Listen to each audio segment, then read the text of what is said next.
ಎಲ್ಲರಿಗೂ ನಮಸ್ಕಾರ. ನಾನು ಲಕ್ಷ್ಮಣ್ ನಿಂಬರ್ಗಿ, ಪೊಲೀಸ್ ವರಿಷ್ಠಾಧಿಕಾರಿ, ವಿಜಯಪುರ ಮಾತಾಡ್ತಾ ಇರೋದು. ನಮ್ಮ ಜಿಲ್ಲೆ ವಿಜಯಪುರದಲ್ಲಿ ವೃಕ್ಷ ಅಭಿಯಾನ ಪ್ರತಿಷ್ಠಾನ ವತಿಯಿಂದ ಈ ಸಾರಿ ವೃಕ್ಷೋತ್ಥಾನ ಅನ್ನುವಂಥ ಮ್ಯಾರಥಾನವನ್ನು ಕಂಡಕ್ಟ್ ಮಾಡ್ತಾ ಇದ್ದಾರೆ. 2017ರಿಂದ ಪ್ರಾರಂಭವಾದಂಥ ಈ ವೃಕ್ಷೋತ್ಥಾನ ಮ್ಯಾರಥಾನು ಇವಾಗ ಮತ್ತೆ ಡಿಸೆಂಬರ್ 22ನೇ ತಾರೀಕು 2024ರಂದು ನಮ್ಮ ವಿಜಯಪುರ ನಗರಕ್ಕೆ ಮತ್ತೆ ಬರ್ತಾ ಇದೆ. ಈ ಬಾರಿ 3 ವಿಭಾಗಗಳಲ್ಲಿ ಇದನ್ನು ನಡೆಸ್ತಾ ಇದೆ. 5 ಕಿಲೋಮೀಟರ್, 10 ಕಿಲೋಮೀಟರ್, 21 ಕಿಲೋಮೀಟರ್ದಲ್ಲಿ. ಇದು ವೃಕ್ಷ ಅಭಿಯಾನ ಪ್ರತಿಷ್ಠಾನದ ಅಡಿಯಲ್ಲಿ ನಡೀತಾ ಇರುವಂತಹ ಕಾರ್ಯಕ್ರಮ.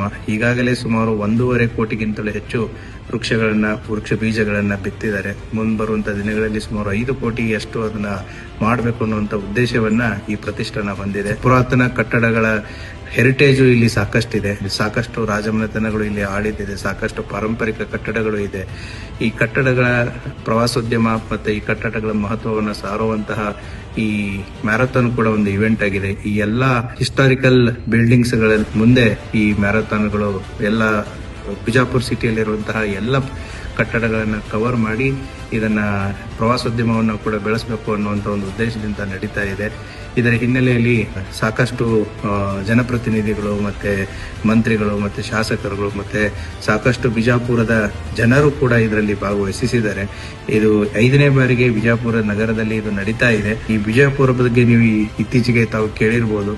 ಸುಮಾರು ವರ್ಷಗಳ ಹಿಂದೆ ಇದನ್ನ ಧೂಳಿನ ನಗರಿ ಅಂತ ಕರೀತಿದ್ದಂತಹ ಒಂದು ಸಂದರ್ಭ ಇತ್ತು. ಈಗ ಏರ್ ಕ್ವಾಲಿಟಿ ಇಂಡೆಕ್ಸ್ ಅಲ್ಲಿ ಪ್ರಥಮವಾಗಿ ನಮ್ಮ ಗುಮ್ಮಟ ನಗರ ಬಂದಿರೋದು ತಾವೆಲ್ಲ ಕೇಳಿದ್ದೀರಾ. ಇದ್ರ 2 ಉದ್ದೇಶ. ಒಂದು, ಹಸಿರೀಕರಣ. ಏನು ಬಿಜಾಪುರದಲ್ಲಿ ಅರಣ್ಯ ಪ್ರಮಾಣ 3%ಕ್ಕಿಂತಲೂ ಕಡಿಮೆ ಇದೆ ಅನ್ನುವಂತ ಒಂದು ಮಾಹಿತಿ. ಅದೇ ರೀತಿ on N average 1/3 of the area ನಮ್ದು ಹಸಿರು ಇರಬೇಕು ಅನ್ನುವಂತ ಒಂದು ಉದ್ದೇಶ ಇದೆ. ಈ ಹಸಿರನ್ನ ಜಾಸ್ತಿಯಾಗಿ ಬೆಳೆಸಬೇಕು. ಆ ಹಸಿರು ಜಾಸ್ತಿ ಆದ್ರೆ ನೀರಿದೆ. ಹಸಿರಿದ್ದಾಗ ಇಂಡಸ್ಟ್ರಿಗಳು ಅಭಿವೃದ್ಧಿಗಳು ತಾನಾಗೆ ಬೆಳೆಯುತ್ತವೆ ಅನ್ನುವಂತ ಒಂದು ಉದ್ದೇಶನ ಇಟ್ಕೊಂಡು ನಡೀತಾ ಇರುವಂತಹ ಈ ಕಾರ್ಯಕ್ರಮ. ಆ ಹಿನ್ನೆಲೆಯಲ್ಲಿ ಪೊಲೀಸ್ ಇಲಾಖೆಯ ಪರವಾಗಿ ನಾನು ವೃಕ್ಷೋತ್ಥಾನಕ್ಕೆ ಸಂಪೂರ್ಣವಾದಂತಹ ವಿಶಸ್ಸನ್ನ ಹೇಳ್ತೀನಿ. ಮತ್ತೆ ಪೊಲೀಸ್ ಇಲಾಖೆಯಿಂದಲೂ ಕೂಡ ಇದರಲ್ಲಿ ಪಾರ್ಟಿಸಿಪೇಟ್ ಮಾಡ್ತೀವಿ. ನಾನು ಕೂಡ ಇದರಲ್ಲಿ ಪಾರ್ಟಿಸಿಪೇಟ್ ಮಾಡ್ತೀನಿ. ತಾವೆಲ್ಲರೂ ಕೂಡ ಈ ವೃಕ್ಷೋತ್ಥಾನ ಬರುವಂತ ಡಿಸೆಂಬರ್ 22, 2024ರಂದು ಭಾಗವಹಿಸಿ ಈ ಇವೆಂಟ್ ಅನ್ನ ಸಕ್ಸಸ್ಫುಲ್ ಆಗಿ ಮಾಡಬೇಕು ಅಂತ ತಮಗೆಲ್ಲರಿಗೂ ಕೂಡ ಪೊಲೀಸ್ ಇಲಾಖೆಯ ಪರವಾಗಿ ನಾನು ಕೇಳ್ಕೊಳ್ತೀನಿ. Thank you.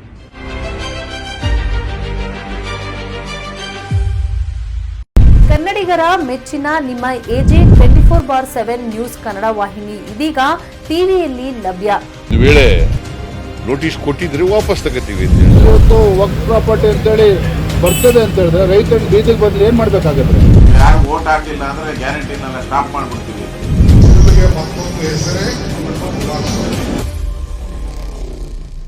ಕರ್ನಾಟಕ ಮತ್ತು ದೇಶ ವಿದೇಶ 360 ಡಿಗ್ರಿ ಸುದ್ದಿ ಹಾಗೂ ಉತ್ತರ ಕರ್ನಾಟಕ, ಬೆಳಗಾವಿ, ಬಾಗಲಕೋಟೆ, ಧಾರವಾಡ, ಹಾವೇರಿ, ಗದಗ, ಬಿಜಾಪುರ ಜಿಲ್ಲೆಯ ಕ್ಷಣದ ವಿವರವನ್ನ ಪಡೆಯುವುದಕ್ಕೆ AJ 24/7 ನ್ಯೂಸ್ ಕನ್ನಡ ವಾಹಿನಿಯನ್ನ ಲೈಕ್ ಮಾಡಿ, ವಿಡಿಯೋಗಳನ್ನ ಶೇರ್ ಮಾಡಿ, ಕಮೆಂಟ್ ಮಾಡುವ ಮೂಲಕ ನಮ್ಮ ವಾಹಿನಿಗೆ ಸಹಕಾರ ನೀಡಿ ಮತ್ತು ಚಾನೆಲ್ ಅನ್ನ ಸಬ್ಸ್ಕ್ರೈಬ್ ಮಾಡಿ.